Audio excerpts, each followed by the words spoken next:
I'm Elian Sadiker from LBIT, the Latino Business Action Network. And I'm Juleika Lantigua, founder of LWC Studios and proud alum of LBAN's business scaling program at Stanford. We invite you to join us on Scale, the Latino Business Story, the first podcast from LBAN, where we speak with Latino entrepreneurs. And so many brilliant LBAN alums. They talk about starting out, pivoting, and innovating in their fields. If the standard playbook doesn't work for you, then do your own game. That's why we're here. Otherwise, we'll get a job. As they share their scaling stories, these Latino leaders embody the fastest growing group of entrepreneurs in the country. Follow and subscribe to Scale, the Latino Business Story, anywhere you get your favorite podcasts. And connect with LBAN on social at LBAN Strong.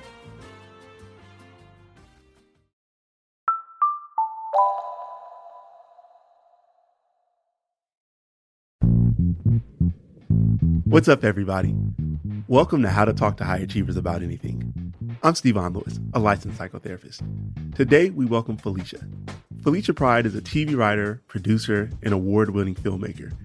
In addition, she runs her own production company, Honey Child. Felicia has big ambitions about the impact she wants her work to have on the lives of Black women, over 40, like herself. And because of that, she is very intentional about building her company around the values she wants to prioritize and encourage in others. But living those values out in her day-to-day is a constant challenge. Let's get into it. Hi, my name is Felicia Pride, and I am a film and TV writer and producer. I am also the head honey at Honey Child, and we are a production company that tells stories by, about, or for honeys, Black women over 40. Something happens when you turn 40. And I want to explore that, and I also want to encourage that. And then also my experience of moving to Hollywood at 35 years old, turning 39 in my first writer's room. For me, there was something there about being a Black woman over 40 in this space, bringing a different skill set to the table, bringing years of experience as both, just living life and career experience, and wanting to harness that. A couple of days ago, I was looking back at old files in my Google Drive, and I had a file of Honey Child plans, and it was all the way back from 2018. It just reminded me of how a lot of times there are many things that we want to do, or there are things that are burning within us that take a back seat, that we are too scared to do or too overwhelmed. At the end of 2021, I had a wall. I was completely spread thin because, I have a full-time job as a TV writer, also have projects outside of that I'm writing, and then building Honey Child. I was completely overwhelmed to the point where I was, of course, exhausted, right? But I also felt like, particularly in a couple of projects, I wasn't able to bring my best work. And when the work starts to suffer, that for me is when everything needs to stop. Because the work is the most important thing. To me, it's sort of where joy is derived, where pleasure is derived, but also because of the particular work that I do, it is for an underrepresented audience. I feel like I have to show up as my best self for them.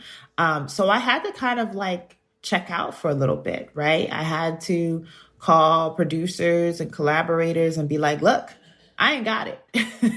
And that's a humbling place, right? But also it was a place of empowering at the same time, where it's like, I am human. I am not a machine.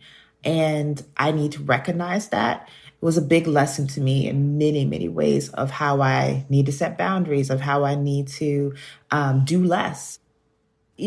I sometimes look at the work that we want to do as freeing work, right? I want those stories to help Black women get free.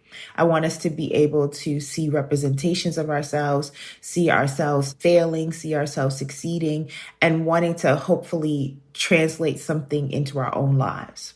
So that's one piece. The other piece, though, is to actually live that. I want to live that in my own life. So I was in Costa Rica over Christmas, and I just had such a beautiful experience. And I was like, I want more of this.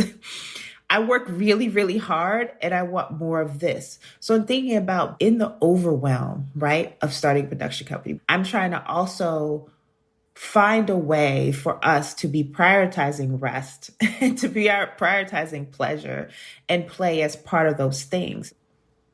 What I've been doing is when it's work time and when I am working, trying to do deep work, right? Trying to be focused.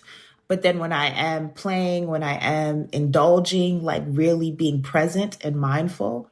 I think also too, there's just a history for particularly people of color, particularly Black women, having to work twice as hard. And the reality of that, but then also for me, the sort of rejection of that, right? How do I still do my best work and reject having to work twice as hard is something that I think about a lot.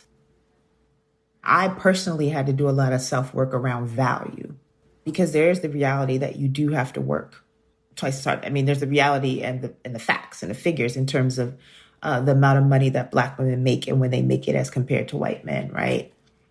So there's reality of that. But then for me, I had to do self-work around my value and asking for my worth, understanding the value that I bring to $1 million and $1 billion entities, right? Asking for that value and being okay to walk away. I even sometimes still lean on the team to help me make sure I'm not undervaluing us. So surrounding myself with team members who are like, no, we're going to charge this. Or no, we're going to go after this brand. Right. So that also has been helpful. That's how I navigate it from a personal level. But then there's just the systemic institutional level that, requires a lot more disbanding. Felicia, thanks for coming on the show and sharing what you're going through. When I listened to Felicia's story, what stood out to me was how much she embraced her age and kind of start in this field, in Hollywood, in the writers' rooms, a later start than what we expect for most. But for her, it was not a negative experience or a negative kind of attribute for her. As she was speaking, initially, I was wondering, how did she end up on this show? Because it sounds like everything is kind of going fantastically well. And she's super dialed in and connected to her own success. And then she started to speak about hitting this wall. Here's a clip of what she said. I was, of course, exhausted, right? But I also felt like, particularly in a couple of projects, I wasn't able to bring my best work. And when the work starts to suffer, that for me is when everything needs to stop because the work is the most important thing.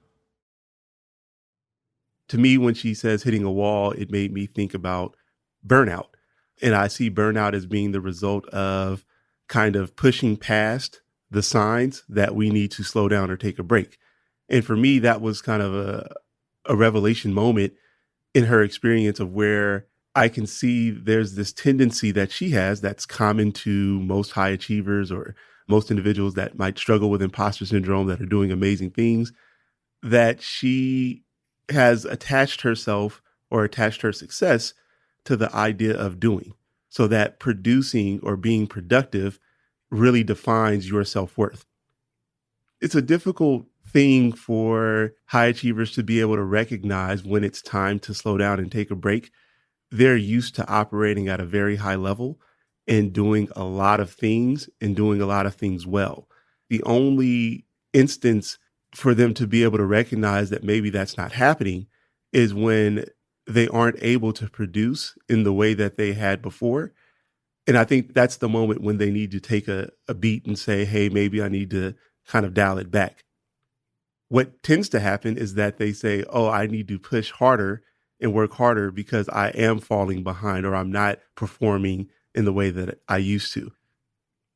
I think the best advice I could give to someone having a difficult time being able to slow down, I think it's really important for them to engaging in kind of a reprioritization of how rest is seen as important or where we implement that or enter it into our lives. So for them, rest is usually at the end of something. And I think that they need to be more intentional about finding ways to incorporate rest along the journey. You can't be all gas all the time. And the reality is that if I'm going so fast or I'm working so hard to do, then I'm not taking enough time to understand the impact of what's happening to myself and to those around me. Felicia described this experience where she logically can recognize the importance of slowing down and how beneficial it will be for herself and her team and her business, and the difficulty she has with being able to do so. And part of that comes from this responsibility, I think, that is an undertone that she holds on to, and most high achievers often do, of where she feels like she's the person that needs to push everything and everyone around her forward.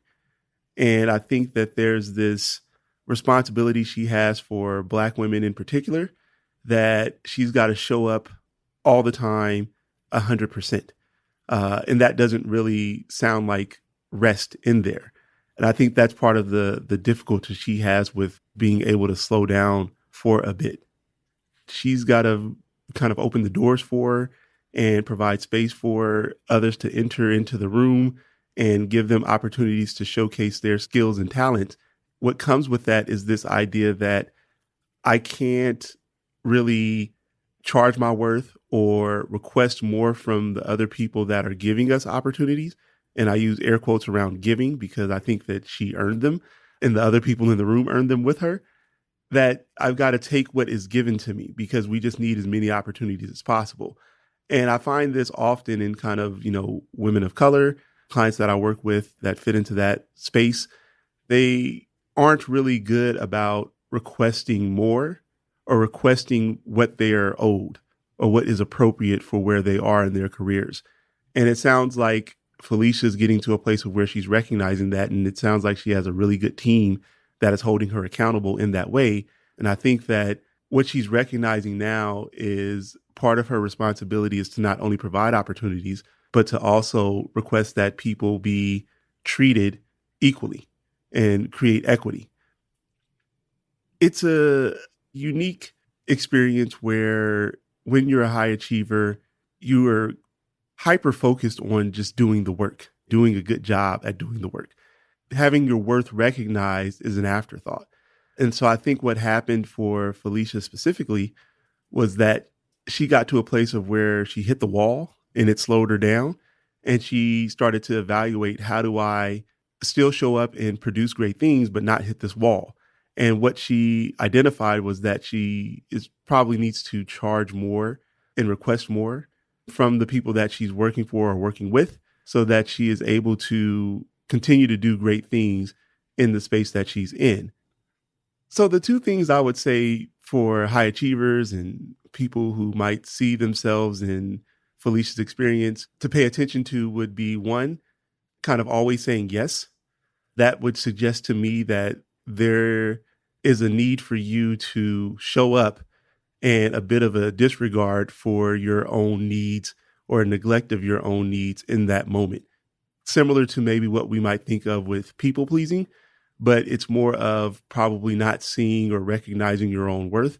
And so you're saying, I've got to accept whatever's coming. Again, saying yes to everything. The other thing would be if you notice a feeling of guilt for maybe wanting to say no and what that's about. There's a reason you want to say no, and there's a reason why you feel guilty about doing so. Is it because you're worried more about others and their feelings and what that would mean for you in terms of opportunities? Or is that because you don't feel like you're worthy of being able to request more for yourself? I think if you are at a place where you recognize your worth is high and what you're being offered isn't, commensurate with what you deserve, you want to say no.